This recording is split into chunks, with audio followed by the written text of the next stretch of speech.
Lalu bagaimana kondisi terkini di Lebanon? Kami tanyakan kepada warga negara Indonesia di kawasan Wadi El Jabus, Lebanon, Tia Gustiasih. Assalamualaikum Mbak Tia. Mbak Tia, bagaimana dengan dampak serangan Israel di Lebanon, khususnya di tempat Anda berada saat ini?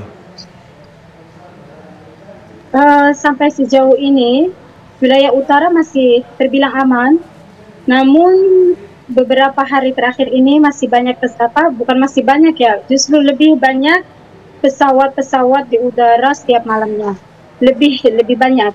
Dan di sekitar warga mulai banyak pembicaraan, mulai ketakutan dibanding beberapa minggu yang lalu. Bahkan dari segi logistik semuanya agak susah untuk yang terakhir ini. Oke, warga merasa ketakutan ini apa Mbak yang dirasakan warga Mbak? Gambarannya seperti apa spesifiknya? Terutama saya kurang tahu juga ya, cuma karena tetangga-tetangga itu kebanyakan perempuan, kami lebih concern keamanan karena hampir setiap malam, bahkan kalau Israel menyerang Syria itu terdengar dari wilayah kami. Karena wilayah kami itu di perbatasan Syria. Kalau di Beirut kami tidak mendengar. Kalau ada bom di Beirut, di selatan itu karena jauh ya. Tapi kalau di perbatasan Syria ya kami dengar. Baik, lalu bagaimana media di Lebanon seperti televisi, radio, atau media-media online memberitakan soal serangan udara Israel dari apa yang Mbak saksikan dan Mbak baca di berdasarkan media? Biasanya Israel itu memberi peringatan ya sebelum menyerang.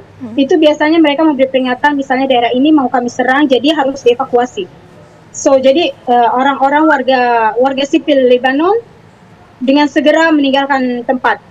Cuma alhamdulillah di daerah utara belum ada peringatan gitu, belum ada. Kecuali yang terakhir itu yang di Tripoli, itu tanpa peringatan.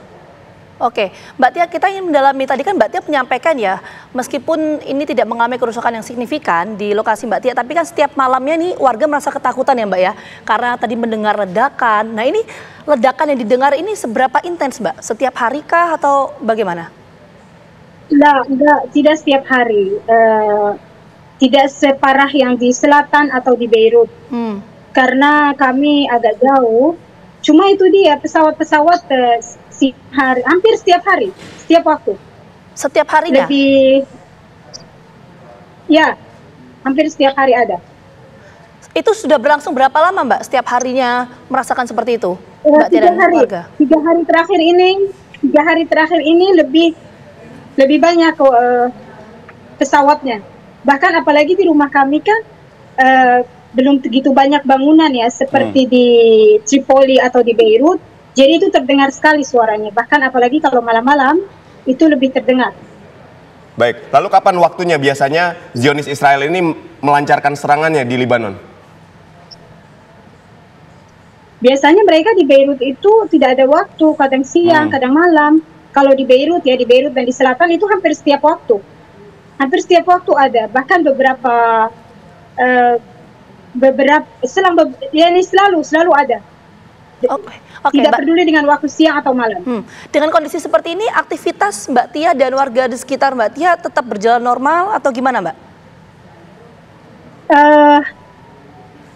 Otomatis ya, yang bekerja di Beirut banyak yang stop untuk sementara.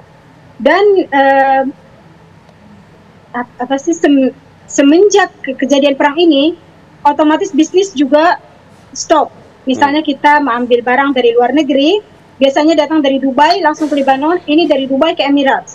Emirates juga sekarang stop. Jadi lewat laut. Jadi lewat Turki, terus lewat dari Turki ke Lebanon, itu perlu sekitar 1 bulan. Biasanya tuh sampai di sini 1 minggu. Kalau lewat Emirates 2 minggu, sampai Lebanon lewat ke laut sampai 1 bulan lebih. Baik, Mbak Tia, ini kan itu dampaknya ekonomi. Ya. Puluhan WNI ini kan sudah dievakuasi kembali ke tanah air. Kenapa Mbak Tia ini memilih untuk tetap bertahan di Lebanon, Mbak? Saya banyak pertimbangan untuk tetap tinggal di sini walaupun saya tahu. Saya tahun 2006 itu udah di sini. Waktu pertama perang Hezbollah sama Israel tahun 2006 saya juga udah ada di sini. Cuma waktu itu saya di Tripoli. Dan semenjak 10 tahun terakhir ini kami sekeluarga pindah ke Akkad.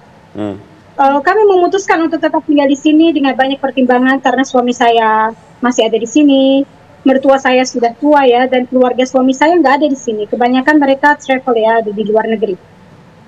Oke. Begitu alasan utama saya itu. Ya, oke. Baik. Sekali lagi terima kasih Mbak Tia sudah.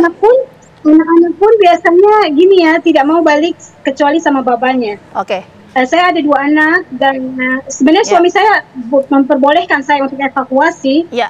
Cuma kami bertiga memutuskan. Oke, itu pertimbangan dari Mbak Tia. Kita harapkan kondisi Mbak Tia dan juga keluarga serta warga negara Indonesia di sana aman-aman ya Mbak ya. Sehat-sehat selalu untuk Mbak Tia. Terima kasih atas waktunya. Selamat sore waktu Indonesia.